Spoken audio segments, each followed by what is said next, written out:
This is second lesson for UFC 340. This is our second lesson video. This would be my fourth lesson for the unit, and it's on wrapping up on the Spanish-American War, and we're going to be covering some political cartoons to kind of use as a review, and how public opinion kind of changes over time. From at one point you might have something where people are more in favor of something, and then over time it can kind of start to change. So the first cartoon we're going to be looking at, yes. And so you see here we have, can somebody save me from my, what do we see in this picture? It looks like the United States government represented as Uncle Sam trying to help Cuban girls, since it says Cuba on the outside, from other people who are trying to go there, trying to overtake Cuba. Yes, these are the Cuban rebels, and they're labeled as insurgent leaders. It's hard to read. It's on the technical one. And so, could I have one of you read the thing out loud? The summary? The summary, yes. This print shows Uncle Sam wearing a sword and using the United States flag to shield a woman labeled Cuba Libre from three men wearing hats labeled insurgent leaders.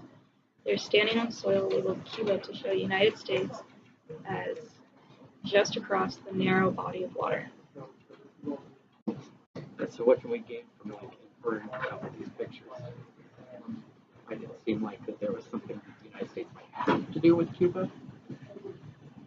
I would say that yes, in the sense of if we're so close, we have to try and make some sort of stand.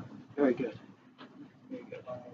And so with this, it's right before the Spanish-American War or right before the Spanish-American War started. And so in that picture, you can kind of see that it was. You can kind of see that it was that the American people kind of had a more strong sense that we should be going to war at this point.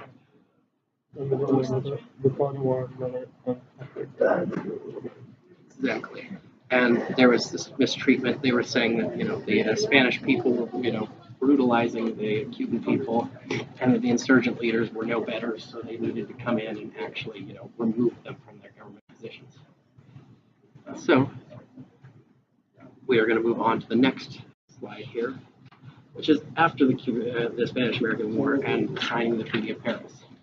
And so at the signing of the Treaty of Paris, we got Puerto Rico, Cuba, and the Philippines, along with Guam, but they didn't include that in here because apparently Guam was a little bit more cooperative. But then Hawaii was annexed at the same time.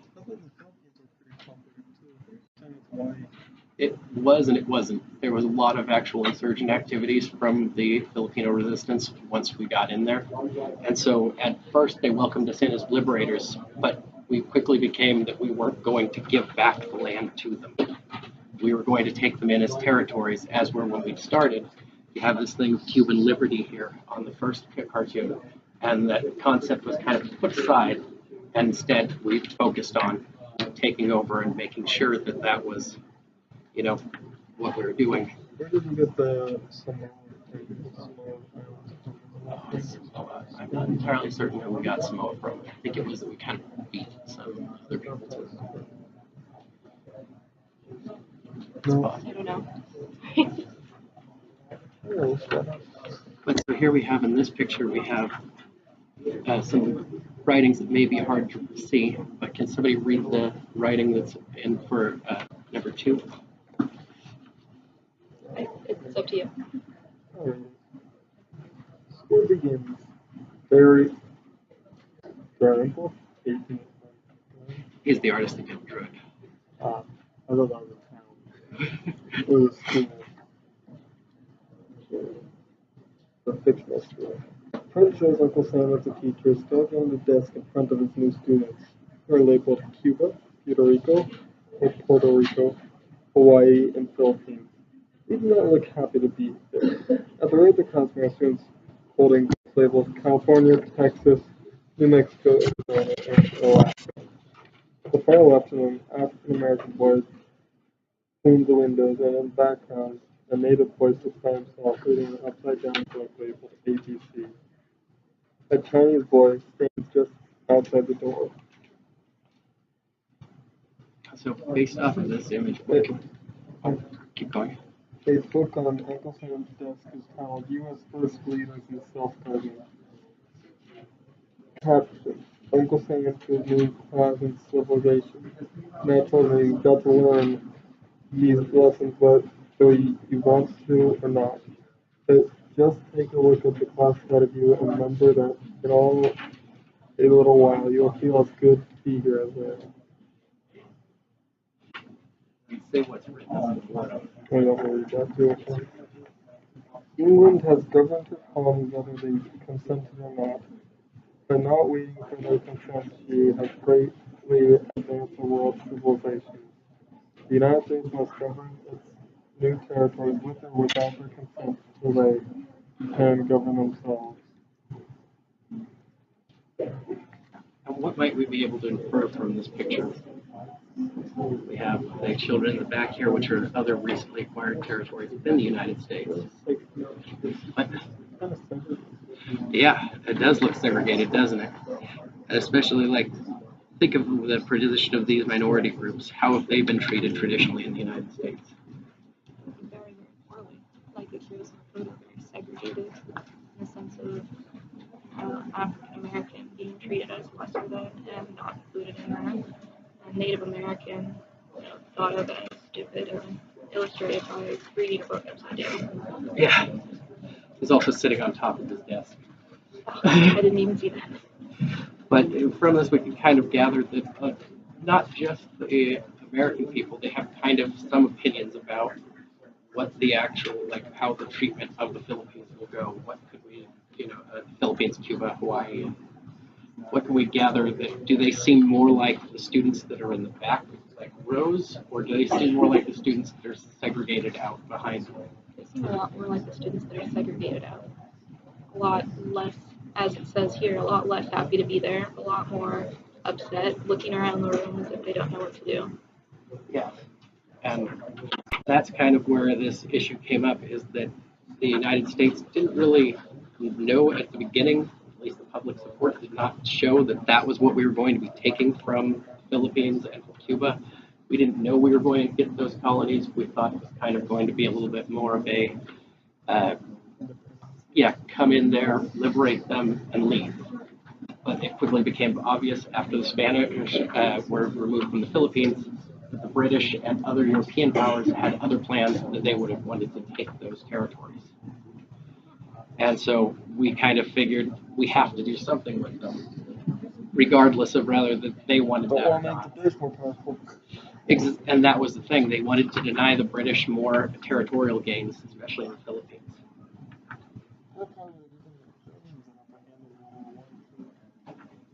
Could have. And it could have done a lot of other things as far as, because Britain took over, it would have lasted probably for the 1960s for almost all of these. But so as I'll move along. So after this, public opinion kind of, you can see, is beginning to shift. No longer is it that the U.S. is the good guy. It's now that the U.S. is the mean teacher that's forcing these kids into doing this. And so, but also, what can we gain about the way that they looked at the actual people themselves or the territories? Definitely looks like they're looking down on them, even just with the way that they're portrayed as on such a higher stance than those other countries or other territories. Thank you. And that brings you back to a term called paternalism, which was the idea that we had to go in there and act as the loving father to these nations until they were able to be good nations, so to speak. And so, as we move along, the next cartoon. So what do we have here?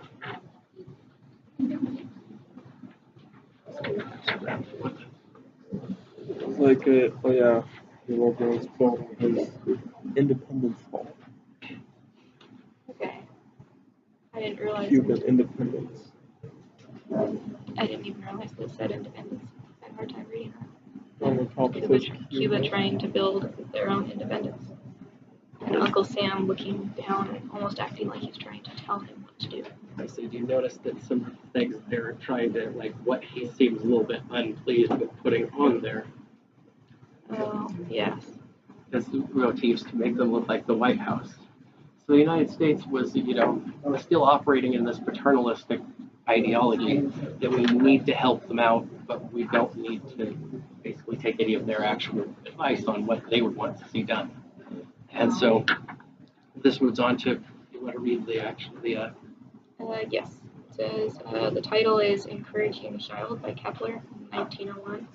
The illustration shows Uncle Sam talking to a young boy labeled Cuba, who is making a Capitol building labeled Cuban Independence in the sand on a beach.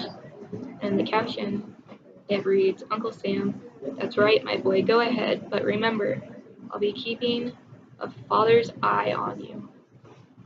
what can we gain from watching or from reading that as far as about the attitudes of the U.S. government towards its colonies that it newly acquired.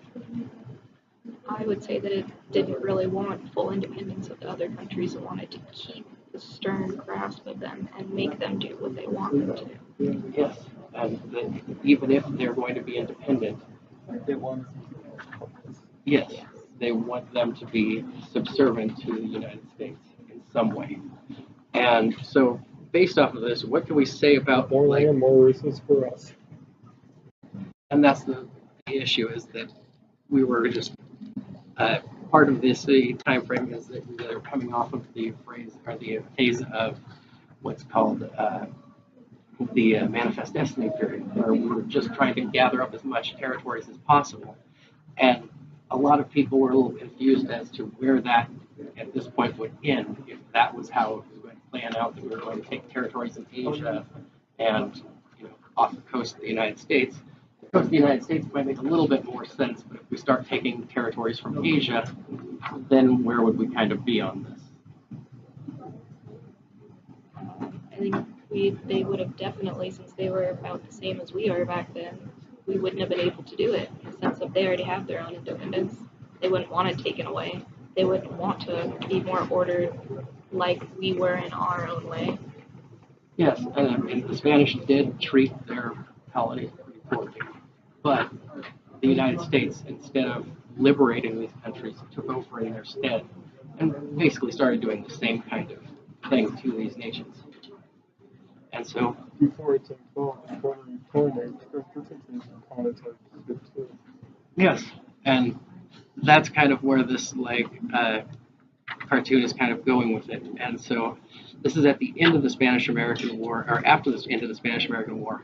And so, what can we gather based off of considering that the first cartoon was from the beginning, the second was immediately after we had taken the Spanish territories, and the third is from when we actually decided to let go of Cuba, so to speak. The first one was Yeah. to bring peace. What does public opinion seem to be about, reflected in that?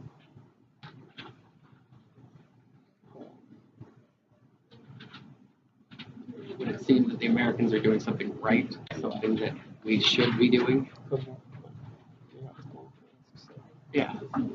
And then in the second piece, what could we kind of see of a progression here? What does it start to shift to? Of course, our ideology. Yes. And then the third, once If you again, get this done right, then you can become independent. and that, especially in the third one, is emphasized. If you do these steps to how you want to construct independence, we'll support it, but only if you do the right steps. And so that would be at the end of this, we would start going into a review sheet, like you would start writing them down. This is pretty much they're at the end of that lesson, as far as it's just kind of a review for the day. There you go.